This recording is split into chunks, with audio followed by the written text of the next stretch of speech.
এলপিজির প্রতি কেজির দাম 24 পয়সা কমানো হয়েছে।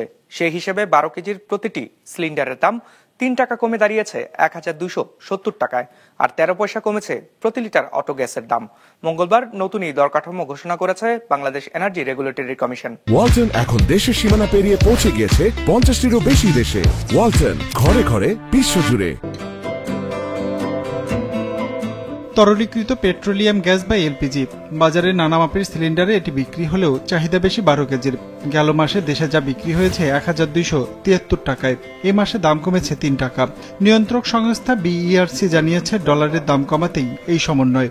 সৌদি কন্ট্রাক্ট প্রাইস প্রতি টন ওয়েটেড অ্যাভারেজ 500.50 ডলার, এটা অপরিবর্তিত আছে। এই মাসে আমাদের ডলারের সাথে টাকার মূল্যমান, টাকার বিনিময় হার গত মাসে ছিল $1 সমান 122 টাকা 65 পয়সা।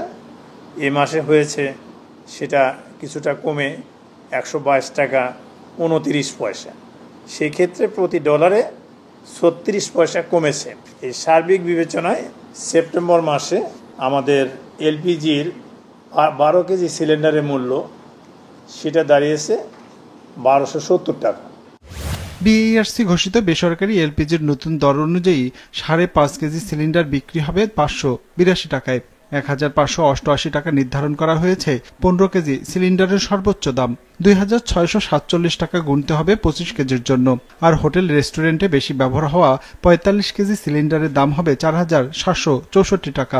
আর অটো গ্যাসের দাম 58 টাকা 28 পয়সা থেকে কমিয়ে 58 টাকা 15 পয়সা করা হয়েছে। প্রতি কেজি এলপিজির মূল্য আগস্টে, যেটা আমরা যদি কেজি ভাবে চিন্তা করি, সেটা আগস্টে ছিল 106 টাকা 11 পয়সা। সেপ্টেম্বরে সেটা কিছুটা কমে দাঁড়িয়েছে 105 টাকা 87 পয়সা। দ্যাট মিনস প্রতি কেজিতে 24 পয়সা কমেছে।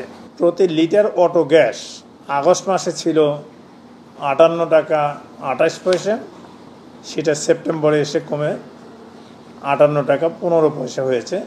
মানে প্রতি লিটারে অটো গ্যাসে 13 পয়সা কমেছে। মঙ্গলবার সন্ধ্যা 6টা থেকে এই নতুন দর কার্যকর হয়েছে। আর আমদানি করে আনা হয় না বলে সরকারি এলপিজির দাম অপরিবর্তিত আছে। সন্ধ্যা 6টা থেকে। রঞ্জিবুল মিজান, বিজনেস রিপোর্ট, মাছরাঙা টেলিভিশন।